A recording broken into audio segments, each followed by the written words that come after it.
Isaías 49, do versículo 2 ao versículo 5. Versículo 2 ao versículo 5. Amém? Amém. E disse-me: tomou-me a boca semelhante a uma espada afiada, cobriu-me com a sombra de sua mão, fez de mim uma flecha penetrante, guardou-me em sua aljava, e disse-me: tu és servo, Israel, em quem eu rejubilarei. E eu dizia a mim mesmo: foi em vão que padeci, foi em vão que gastei minhas forças. Todavia, meu direito estava nas mãos do Senhor, e no meu Deus estava depositada a minha recompensa. E agora o Senhor fala: Ele que me formou desde o meu nascimento para ser seu servo, para trazer-lhe de volta Jacó e reunir-lhe Israel, porque o Senhor fez-me esta honra, e meu Deus tornou-se minha força. E meu Deus tornou-se minha força. Palavra do Senhor, graças a Deus. Foi muito providente, né, o que Deus acabou de falar pela Ingrid ali, naquela palavra de ciência, né, quando Deus, de fato, decidia e desejava nos trazer uma nova motivação diante dos nossos desânimos, diante das nossas derrotas. Hoje a palavra, ela vai nos trazer um pouco da profecia da vida do profeta Isaías. Isaías, para quem não sabe, é um nome que significa Deus é salvação, ou Deus é Salvador, dependendo da tradução.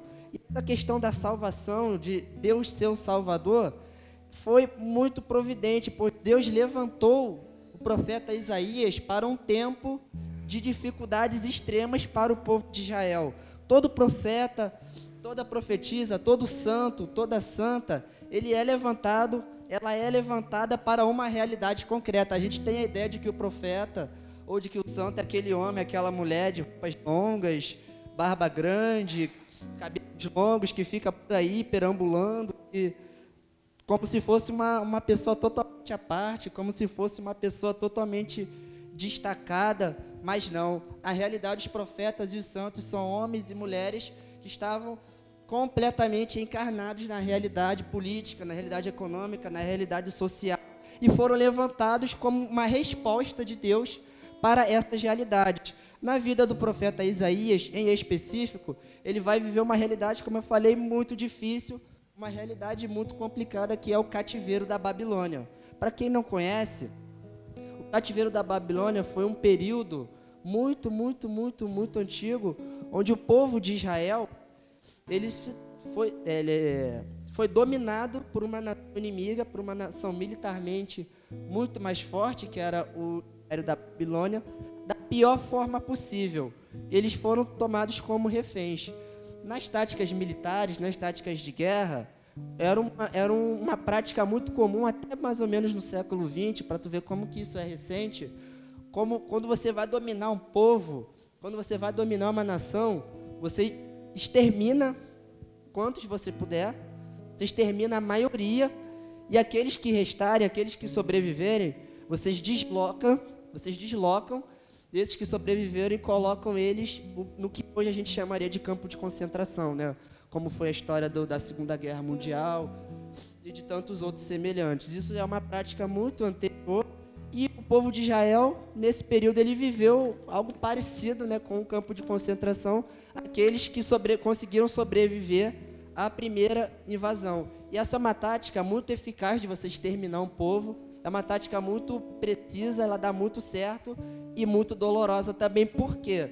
Quando você pega um povo, quando você pega um grupo e isola, você tira aquele povo do seu convívio, você torna ele praticamente um escravo, praticamente um servo, tira daquele povo toda a dignidade. E a moral daquele povo é totalmente destruída com o tempo. Não é do dia para a noite, é com o tempo. E o que vai acontecendo? Aquelas pessoas que vão sobrevivendo naquele cativeiro, naquele campo de concentração, elas vão meio que se acostumando com aquela realidade. Elas vão começando a aceitar aquela realidade. E de forma que as gerações vão passando, o tempo vai passando, eles vão se esquecendo de quem eles eram. Isso é psicológico, isso é algo que a pessoa absorve aquilo de tal forma a ponto dela se esquecer de quem ela era. E o tempo vai passando, eles vão se acostumando com aquilo. As gerações que vão conseguindo sobreviver, eles perdem a sua identidade. Eles perdem a essência de que eles eram, de modo que de 3 gerações, de 4 gerações, aquele povo é praticamente extinto. Aí ocorre um fenômeno, né, que a gente chama de assimilação. Aquele povo é assimilado e aquele povo é extinto. Isso está acontecendo com o povo de Israel. Eles ficaram retidos no cativeiro da Babilônia. Conforme as gerações iam passando, o que ia acontecendo? Eles, na condição de escravo, na condição de servo, aceitaram aquela realidade, foram se acostumando e foram perdendo a sua identidade. Eles já estavam falando, as gerações posteriores já estavam falando o idioma da Babilônia. Eles estavam adotando os hábitos culturais do povo babilônio. Eles estavam professando as religiões do povo babilônio, a ponto deles se esquecerem de quem era Deus, a ponto de que eles se esquecerem de onde eles eram, a ponto deles se esquecerem totalmente da sua história. Eles já estavam se comportando como babilônios. Isso aconteceu de fato. E Isaías foi levantado por Deus para reativar a fé desse povo e devolver a identidade desse povo. Isaías, ele vai pregar mais ou menos no finalzinho do cativeiro. Ele durou 70 anos, né? E ele ele é levantado por Deus no finalzinho desse período para um povo que já praticamente estava extinto, um povo que já estava praticamente morto, um povo que já estava praticamente assimilado. É essa a realidade que Isaías está trazendo para a gente. Mas a gente pensa, se a gente olhar toda a história de Israel, do Gênesis até os dias de hoje, a gente vai perceber o seguinte, que Israel era um povo, era uma nação, um punhado de pessoas que tinha absolutamente tudo para dar errado. Eles tinham tudo para dar errado. Eu desafio vocês, provoco vocês, né, quando vocês tiverem tempo, de vocês, quem puder fazer uma pesquisa, botar no Mapa Mundi, seja na internet ou seja no livro, e procurar o povo de Israel no mapa. Vocês vão ter muita dificuldade, porque é um povo tão pequeno, é um povo tão diminuto que você não consegue ver com clareza no mapa. Você tem que dar um zoom, né, para quem tem internet, ou no livro você tem que botar um óculos, porque é um povo tão pequeno, até os dias de hoje, tão minúsculo, tão insignificante, que ele parece uma formiguinha diante das outras nações ali na região do Oriente Médio. E isso sempre aconteceu na história deles. Eles sempre foram um povo muito pequeno, um povo muito fragmentado também. Eles estavam numa região que era totalmente desfavorável economicamente, um solo desértico. Você não podia, você podia plantar, podia ter criação de animais ali, mas muito difícil, porque é um solo que não tinha água. Era um povo muito dividido entre si.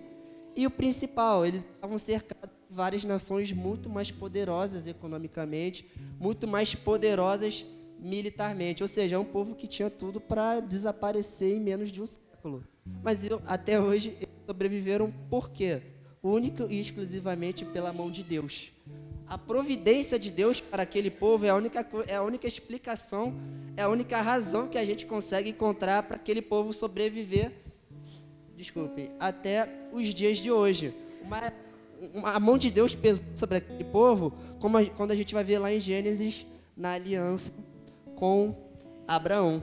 É a única explicação que a gente tem para aquele povo poder sobreviver. E se a gente for reparar, Israel passou por tantas dificuldades, tantas batalhas, tantas invasões como essa que aconteceu, e eles sobreviveram. Mas aí a gente se pergunta, por que no capítulo 49, a gente está aqui vendo que Isaías está precisando levantar esse povo, sendo que eles enfrentaram tantas coisas?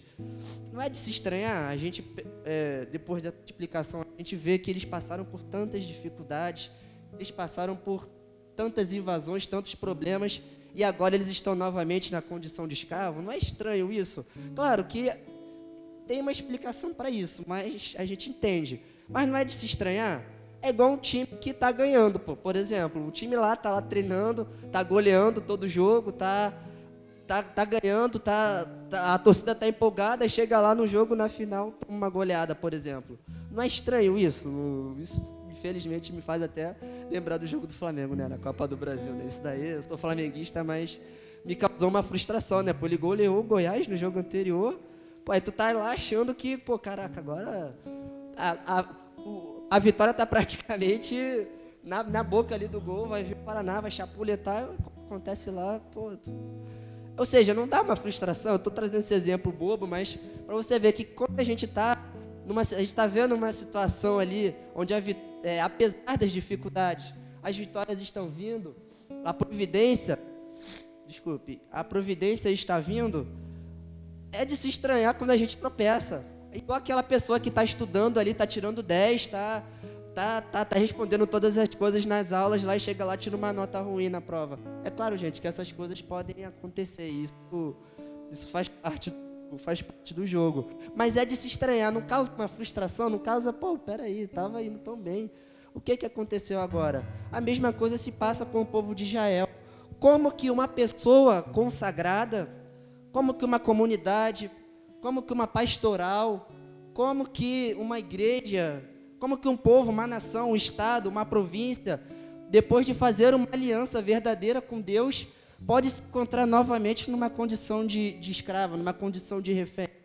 O mesmo povo que lá em Gênesis, eles viram todo o poder de Deus ali manifestando as pragas contra o Egito, que eles se encontravam na condição de escravo. Como que um povo, depois de ver o Mar Vermelho se abrir e atravessar a pé enxuto, hoje se encontra na posição de escravo novamente? Como que um povo que viu as muralhas de Jericó sendo derrubadas, não pela força do braço, mas pela força do clamor, pela força da oração, por meio da liderança de Josué, viu essas coisas extraordinárias, hoje se encontra na condição de escravo? Como que uma nação que depois de ver Deus mandar fogo do céu, através da oração de Elias, algo extraordinário, se encontra nessa posição? A mesma nação que viu Golias sendo derrotado por uma pessoa de estatura média, como Davi, que por sinal veio a ser um rei muito virtuoso, veio se encontrar nessa posição de escravo, veio retornar para essa posição depois de tantas vitórias, depois de tantos avanços, depois de tantas lutas. Essa resposta a gente pode encontrar nada mais, nada menos do que no primeiro mandamento. Pergunta de vestibular aqui. Qual é o primeiro mandamento? Vocês tiraram 50% só. Vocês não estão errados, mas por que eu falei que vocês tiraram só 50%? Porque o primeiro mandamento é isso que vocês falaram, mas ele é antecedido por um outro comando. Ouve, ó Israel, amarás o Senhor teu Deus de todo o teu coração e de toda a tua alma. Ou seja, não é só a gente amar. São dois comandos aqui, são duas ordens. Ouve para depois amar. Como o nosso fundador costuma falar com frequência aqui na comunidade, nós precisamos ouvir primeiro para depois nós amarmos. Como que a gente vai amar aquilo que a gente não ouve? Como que a gente vai amar aquilo que a gente não escuta? Por isso a pedagogia de Deus é muito interessante. Ouve, ó Israel, amarás o Senhor teu Deus. Ouve, ó Israel, se você atravessar na rua sem olhar para os dois lados, você pode ser atropelado. Ouve, ó Israel, se você ir para a cozinha e brincar com a faca, você pode cortar o seu braço. Ouve, ó Israel, se você sair na rua sem o agasalho nesse tempo frio, você pode ficar doente. Ouve, ouve, ouve. Vocês estão percebendo que praticamente 99% das desgraças que acontecem com a gente de forma pessoal e de forma coletiva, enquanto cidade, enquanto estado, enquanto comunidade, ocorre justamente porque nós não sabemos ouvir? Ouve, ó Israel, se você não executar o trabalho bem, você pode vir a perder o seu emprego. Vocês percebem que se nós parássemos para ouvir primeiro tudo aquilo que nos seria direcionado pelas nossas autoridades, na igreja, no trabalho, na família, talvez não aconteceriam? Isso para os pais, acredito que fica até mais claro. Quando a gente olha para o primeiro mandamento, a gente tem até um choque, né? Pensar, pô, caramba, Deus é muito autoritário. Deus só quer mandar, Deus só quer impor, só quer obrigar. Pô, que parada é essa? Mas como um pai, como uma mãe, ou como um responsável por uma criança, o que vai acontecer se você não der uma ordem para a criança? A criança vai lá, vai chegar na poça d'água, vai brincar ali e vai ficar resfriada. Aquilo e vai causar uma ferida na criança, né? Os pais aí, as mães, sabem com certeza. Por que é necessário a gente ter essa questão do mandamento em evidência? Porque justamente nós não ouvimos, e por nós não ouvimos, nós não sabemos amar. E por não sabermos amar, a gente não consegue executar, aquilo ali não cai no nosso coração, como o Badu sempre fala. No caso das crianças é até interessante. Você fica, filho, não faz isso, filha, não faz aquilo. Sobrinho, não faz aquilo e tudo mais. Você tem que ficar em cima ali o tempo todo, mas não adianta. Tem uma hora que, quando você não puder ver, quando você cochilar, a criança vai lá e espatifou, né? Eu não sei vocês, mas eu tenho machucado pra caramba no corpo, no joelho, no braço, na cabeça e tudo mais. E na maior parte de situações que meu pai, que minha mãe falou pra eu não fazer. Entendeu? Não botar fogo na casa, não, e acabou por lá. E fiz. Por quê? Porque eu não ouvi, eu não escutei, eu não acolhi o comando de Deus para a minha vida através daquela pessoa, através daquela realidade. Eu dei esses exemplos bobos também, mas se vocês perceberem, acontece a mesma coisa com Israel. A nossa relação com Deus é uma relação de paternidade, como um pai que precisa estar junto com o filho, junto com a filha, para que o filho e a filha não venham se machucar. Mas quando menos, na primeira oportunidade, o filho vai lá e dá um golpe e vai. Aí se arrebenta, né? Aí se arrebenta totalmente. Aí o pai e a mãe vão ter que ir lá correr com todo amor, com toda misericórdia, como é próprio do amor de Deus e como é próprio do amor dos pais, como é próprio do amor de amigo, como é próprio do amor de amiga e tudo mais. Mas por que eu estou dando essa volta toda? É para a gente entender que, apesar das vitórias, apesar deles terem presenciado a manifestação da glória de Deus várias vezes, a primeira oportunidade eles viraram as costas e se arrebentaram. Passaram do pior castigo que uma nação pode ter, que é ser subjugada pela outra. E é para esse povo que o profeta Isaías está sendo levantado. Um povo que não é novato, né? Um povo que não é juvenil, é um povo que já é experiente na fé, um povo que já foi batizado, um povo que já foi consagrado, um povo que já viu milagres, que já viu prodígios, mas hoje, por não ouvir, hoje eu estou dizendo aqui na realidade da palavra, mas isso se aplica também nos dias de hoje para nós enquanto povo da igreja. Um povo que já foi batizado, que já foi consagrado, um povo que já viu milagres, que já viu prodígios, mas que em determinado momento parou de ouvir, não foi capaz de amar e foi seguir sua vida e se arrebentou totalmente. E nesse sentido, Isaías ele foi levantado justamente com essa missão difícil, com essa missão complicada de um povo que já está praticamente morto, já está praticamente extinto, de ser levantado. E assim ele faz. Na primeira parte do livro, que não está relatado aqui, mas é importante a gente saber, Isaías ele vai pregar, ele vai ministrar no sentido de devolver a memória para aquele povo. Ele vai explicar pedagogicamente a ação de Deus na vida deles durante todos esses anos, durante todos esses séculos, a fim de que eles retomassem sua identidade para então chegar no momento em que a gente está agora. Eu dei essa volta toda para a gente entender.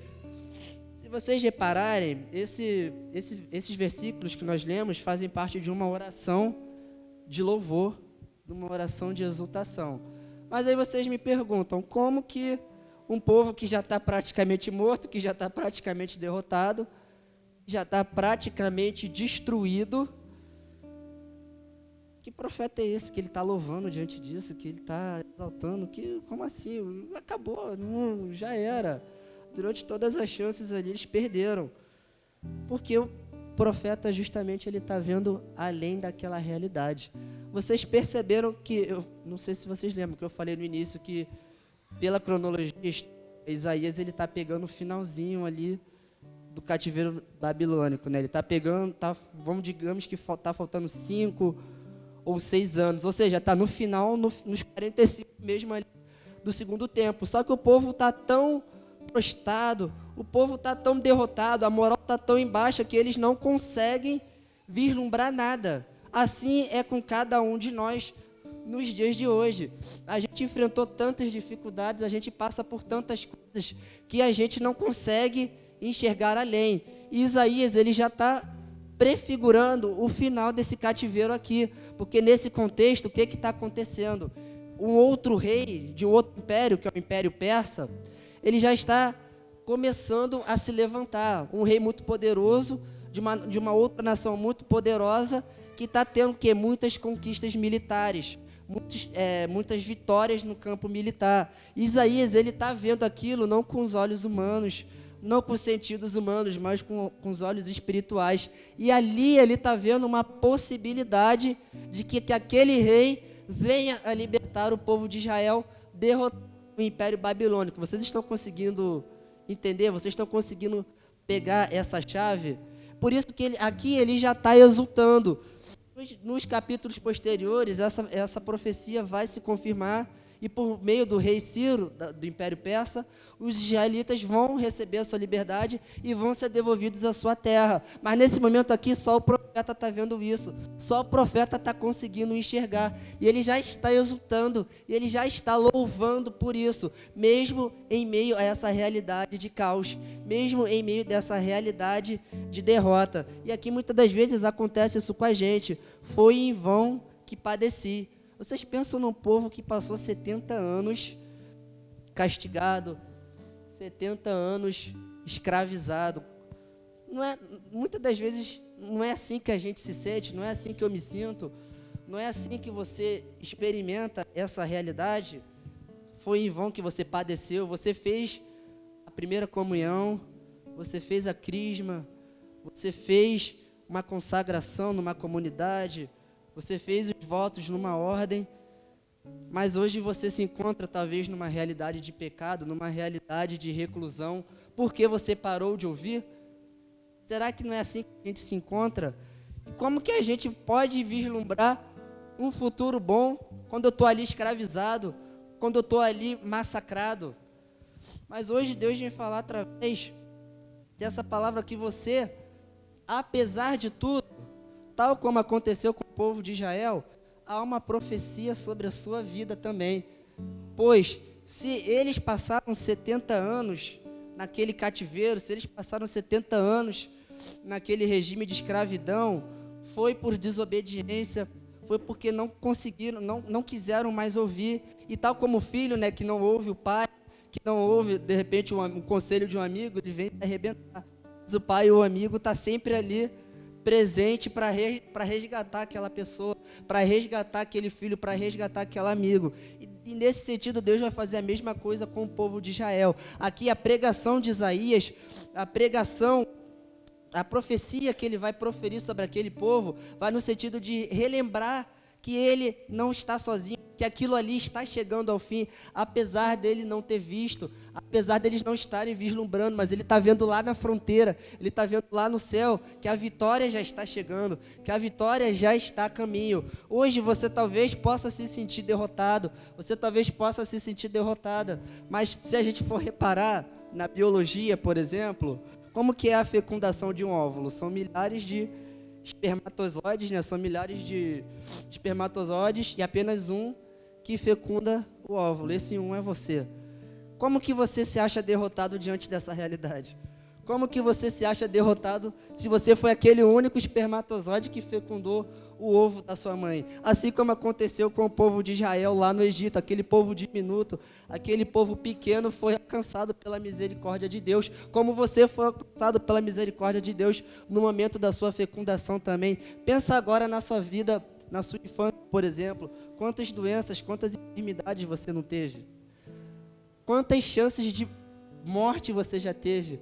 Quantas realidades de doenças que os médicos talvez não conseguiam detectar, e você estava ali literalmente na beira da morte, e hoje você está aqui. Quantas situações de violência, quantas situações, eu não sei o que pode ter acontecido na sua vida, mas se hoje você está aqui, hoje na noite de louvor, nesse horário, nessa hora sentado aqui, é porque a vitória já aconteceu na sua vida, como aconteceu no povo de Israel. E se você hoje se encontra nessa situação de escravidão, nessa situação de servidão, é porque em algum momento você deixou de ouvir a Deus, como um filho deixa de ouvir o pai, como um amigo deixa de ouvir o outro amigo. Mas, tal como aconteceu nessa palavra, hoje, pela força deste carisma, há uma série de profetas e profetisas aqui para dizer na sua realidade que a sua escravidão está acabando, que a sua escravidão já está no fim, que a sua escravidão já está com os dias contados. Porque se essa palavra no seu coração, se você está ouvindo, você está sendo capaz de amar, você vai estar sendo capaz de obedecer.